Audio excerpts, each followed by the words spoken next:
Olá pessoal, aqui é o Gabriel do blog do Labemos e esse vídeo apresenta o 6º post da série Bourdieu em Pílulas, uma série de posts de introdução ao pensamento sociológico do largo, profundo, oceânico Pierre Bourdieu. Esse 6º post é dedicado ao conceito de poder simbólico ou violência simbólica, uma noção centralíssima em toda a obra sociológica do Bourdieu. Na verdade, um discípulo autorizado, Louis Coacan, vai dizer que, juntamente com a tentativa de superação da dicotomia entre objetivismo e subjetivismo, a formulação de uma teoria do poder simbólico, da sua gênese e das suas condições de operação é o propósito central de todo o esforço intelectual do Bourdieu. Nesse sentido, uma teoria do poder simbólico é também um programa de pesquisa sobre as suas múltiplas manifestações, um programa de pesquisa que unifica diversas linhas empíricas de investigação sociológica trabalhadas pelo Bourdieu ao longo da sua trajetória. Da sociologia da educação até a sociologia dos meios de comunicação de massa, da sociologia da ciência até a sociologia da pintura, da literatura e da fotografia, passando pela sociologia histórica do Estado, da burocracia estatal e do mercado imobiliário. No sentido mais geral, a teoria do poder simbólico busca explicar os mecanismos pelos quais relações de dominação no mundo social são percebidas, vivenciadas e reproduzidas na prática como legítimas. E isso tanto aos olhos de dominantes quanto aos olhos de dominados.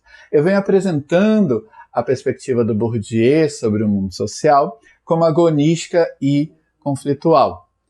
Sob esse aspecto, ele é um continuador de Marx e de Weber. E um modo de compreender a teoria do poder simbólico é como uma inflexão, um desvio agonístico e conflitual, dado a questões clássicas da sociologia durkheimiana, questões relativas à integração e à solidariedade social. Em vez de se perguntar como a ordem social é possível, Bourdieu dá uma torção agonística a essa pergunta e se interroga como é possível que arranjos sociais atravessados por relações de desigualdade e dominação sejam historicamente reproduzidos com uma cumplicidade prática entre dominantes e dominados. Essa é a perspectiva mais geral, vamos então elucidá-la por partes.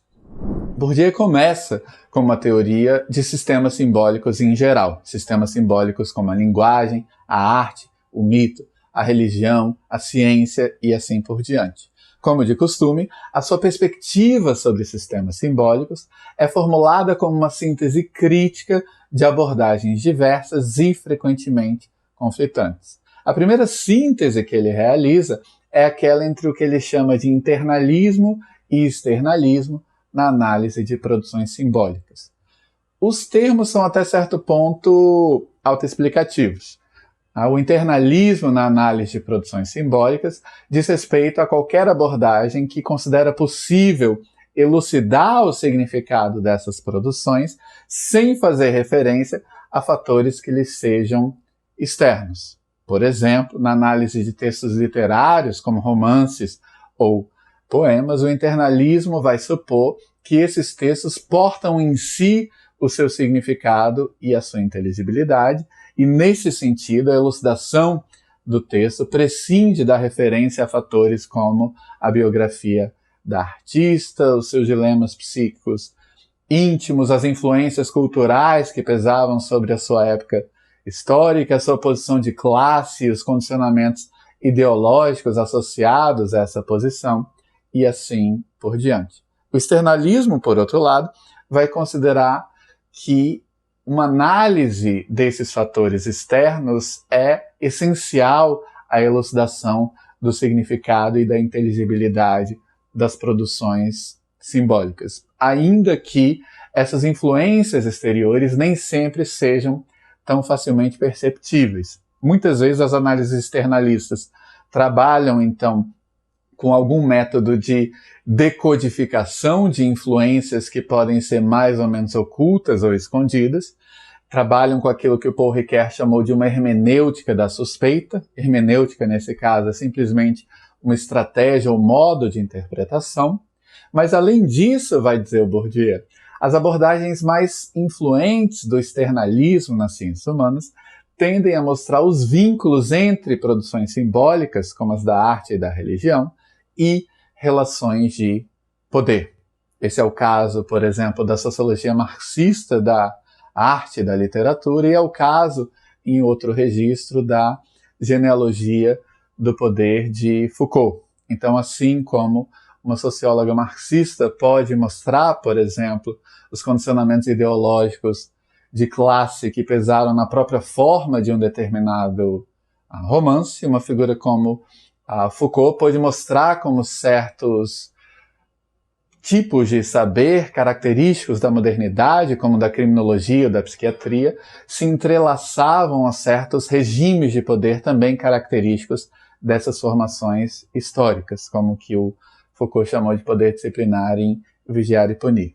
Bourdieu é, obviamente, muito afeito a essas abordagens, e a sua teoria do poder simbólico pode ser descrita como a sua versão dessa análise dos vínculos entre cultura e poder, dos processos pelos quais formas simbólicas contribuem para legitimar relações de dominação e, assim, para reproduzi-las historicamente. Mas o que ele quer fazer é levar a efeito essa análise do vínculo entre cultura e poder, mas incorporando as contribuições analíticas do internalismo nas suas múltiplas vertentes. Bourdieu dialoga, sobretudo, com duas formas de internalismo, uma que enfatiza as funções de conhecimento dos sistemas simbólicos, a outra que enfatiza as suas funções de comunicação. Bourdieu dá o exemplo da filosofia das formas simbólicas do Cassirer como um exemplo de análise que enfatiza as funções de conhecimento dos sistemas simbólicos. É graças a instrumentos simbólicos socialmente adquiridos, culturalmente disponíveis, que os indivíduos podem dar sentido e inteligibilidade à sua experiência do mundo. Posso dar um exemplo prosaico. Se eu olho pela janela e vejo árvores, carros, pessoas, nuvens, um cachorro atravessando a rua e um gato no muro, eu estou percebendo espontaneamente a realidade segundo categorias simbólicas que eu não inventei, mas que eu interiorizei a partir da minha cultura. Sob esse aspecto, obviamente, o sistema simbólico é um instrumento de conhecimento. Quanto às funções de comunicação, Bourdieu dá o exemplo de abordagens estruturalistas, como aquelas de Saussure ou do Lévi-Strauss. O exemplo sussuriano clássico. Como é possível que eu possa pedir informações a um estranho na rua, uma pessoa que eu jamais vi? Como é possível que essa pessoa possa perceber o sentido, a inteligibilidade dos ruídos que eu produzo? Isso acontece porque tanto eu como ele utilizamos associações entre sons e sentidos, entre significantes e significados, que nenhum de nós inventou, mas que nós encontramos disponíveis como traço estrutural da coletividade em que fomos socializados. O exemplo, então, de como a língua, no sentido saussuriano, é uma condição gerativa da fala ou palavra, o que torna possível uma conversa inteligível entre duas pessoas que jamais se viram, mas compartilham dessa exposição a mesma estrutura linguística característica de uma coletividade. De qualquer modo, o que Bourdieu vai fazer é enfatizar tanto a função cognitiva quanto a função comunicativa dos sistemas simbólicos, e ele vai conectar essa reflexão também à teoria do Aptos. Ele vai dizer que enquanto abordagens estruturalistas enfatizam os sistemas simbólicos como estruturas estruturadas, de novo, é graças à nossa socialização que a gente é capaz de participar de situações de fala inteligíveis, abordagens como o neocantianismo do Cassirer vão destacar o aspecto de estruturas estruturantes dos sistemas simbólicos. E a gente lembra da terceira e da quarta pílulas quando Bourdieu diz que o hábitos é uma estrutura estruturada predisposta a funcionar como estrutura estruturante. Se ele de fato, então, é a marca do social na subjetividade individual, o que resulta da socialização não é uma matéria passiva, mas um agente dinâmico. Justamente esse agente que, segundo o retrato neocantiano, organiza ativamente os dados da sua experiência para conferir a ela inteligibilidade. A gente viu também que Bourdieu faz uma espécie de crítica imanente do que ele vê como tendência estruturalista ao objetivismo. Na análise dos sistemas simbólicos, isso é importante porque Bourdieu busca mostrar como os sistemas simbólicos, embora sejam condições necessárias da ação, não são condições suficientes da ação. Por quê? Porque os atores necessitam adaptar essas estruturas simbólicas às suas circunstâncias pragmáticas de uso. Nesse aspecto, Bourdieu complementa o estruturalismo do Saussure e do Lévi-Strauss com a pragmática da linguagem do segundo Wittgenstein. Então, por exemplo, a possibilidade de participar de conversas no mundo social depende de um saber prático que não é estritamente linguístico, por exemplo, domínio de regras gramaticais, mas de um saber que tem a ver com as suas circunstâncias sociais de uso. Os atores adaptam, então, essas estruturas simbólicas aos seus interesses estratégicos e às suas circunstâncias práticas. Participar de conversas é ter um conhecimento, por exemplo, a respeito do status social dos interlocutores, é ter a competência para torcer a linguagem segundo tal ou qual propósito pragmático, por exemplo, eu quero persuadir, eu quero enganar, eu quero demonstrar deferência e assim por diante. Toda essa análise está disponível num livro chamado Ce que parler veut dire, o que falar quer dizer, traduzido no Brasil com o título A Economia das Trocas Linguísticas. Pois bem, depois de todo esse excurso, o que Bourdieu vai fazer é reintroduzir as funções de dominação dos sistemas simbólicos. Não apenas o Bourdieu vai enfatizar essa função tríplice dos sistemas simbólicos, o fato de que eles operam como mecanismos de conhecimento, comunicação e dominação. A teoria do poder simbólico é justamente uma tentativa de capturar cenários em que relações de dominação são percebidas e vivenciadas como relações de conhecimento e comunicação.